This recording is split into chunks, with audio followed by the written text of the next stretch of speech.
Olá pessoal, mais uma vez estamos continuando a nossa aula, né? Chegamos na parte que fala do Oriente, da Índia, da China e do Japão, os primeiros contatos entre portugueses e também os povos lá da Índia, né? O Samorim que recebeu, como vocês responderam na imagem ali, né? Que eles chegaram lá, os portugueses, com todo aquele, vamos dizer assim, com todo aquele rompante, pensando que eles eram superiores, se julgando superiores a esses povos lá, né? Chegando a alguma série de quinquilharias, que eram presentes do rei de Portugal para o Samorim da Índia, né? Que eles queriam fazer um tratado comercial. A ideia do rei de Portugal era fazer um tratado comercial porque eles conseguissem buscar lá na Índia essas mercadorias para revendê-las aqui na Europa, em Portugal mais precisamente, né? Muito bem, então eles chegaram lá cheios de presentes, tiveram uma dificuldade imensa naquele diálogo, né? No primeiro diálogo, imagine só, o Samorim do outro lado do planeta, lá na Índia, falava um idioma totalmente desconhecido para eles, portugueses, né? Então, no primeiro momento, quem estava lá eram os comerciantes árabes, aqueles mesmos que traziam as coisas de lá até então, né? E os árabes não ficaram muito satisfeitos com a chegada dos portugueses, né?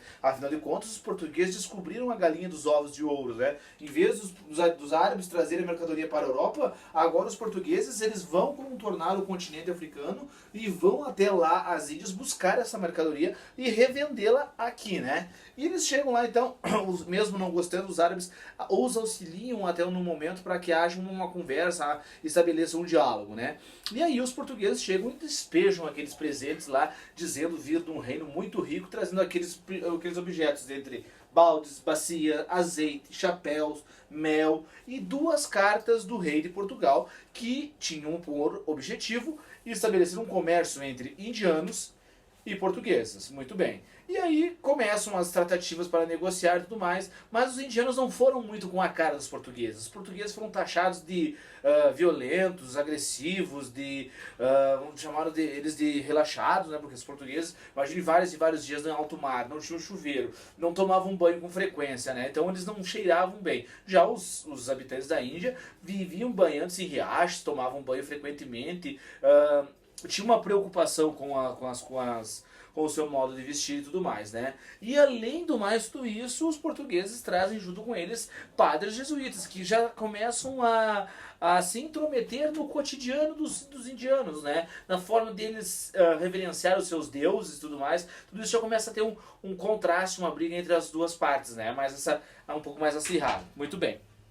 Na segunda expedição que eles fizeram por volta de 1500, utilizaram armas de fogo e eliminaram todos aqueles que eram contra a eles, né? Todos que invadiram, todos que eram contra os portugueses. Voltaram lá em 1500 e quando eles voltaram lá, eles voltam repleto de armas, né? E aí, como eles perceberam na primeira viagem que os indianos não tinham um exército formado, não tinham uma preocupação com a costa marítima deles, eles voltam lá e atacam lá e tomam a cidade de Calicut, tomam as Índias, estabelecem lá uma briga contra o Samorim, destroem o Samorim e tudo mais, né? Eles levaram dessa viagem, como eu falei pra vocês lá, que eles vieram nas Índias buscar o quê? Vieram buscar lá cravo, canela, manjericão, temperos, especiarias, como nós conhecemos hoje em dia, né? E o lucro que eles obtiveram com a venda dessas especiarias que eles conseguiram aqui, eles compraram por uma miserinha assim e revenderam aqui na Europa, chegando a lucrar até 4.000%. 4.000% em cima daquilo que eles vendiam. Então essas viagens se tornaram lucrativas, extraordinariamente lucrativas. Elas renderam muito dos cofres portugueses. Muito bem.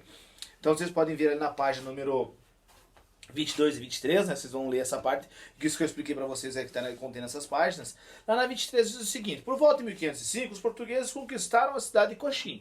Em seguida, as cidades de Goa, Damão, Bombaim, também conhecida como Mumbai e Diu, para administrar todos os territórios. Em 1505, criaram o Estado português na Índia, inicialmente sediado em Cochin, e em 1530 nascido para Goa, né, onde estabeleceram uma sede do governo português aqui nas Índias, né. Eles simplesmente se adonaram, eles simplesmente dominaram o território que um dia era dos indianos, agora passou a ser dos portugueses. Muito bem.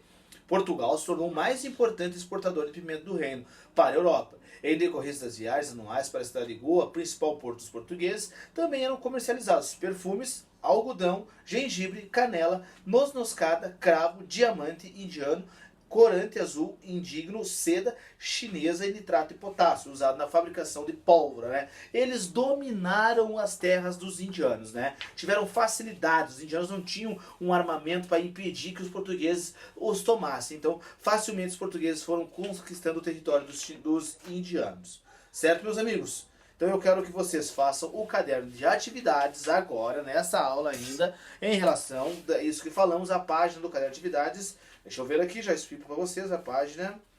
Só tem uma dúvida, é a página número 11.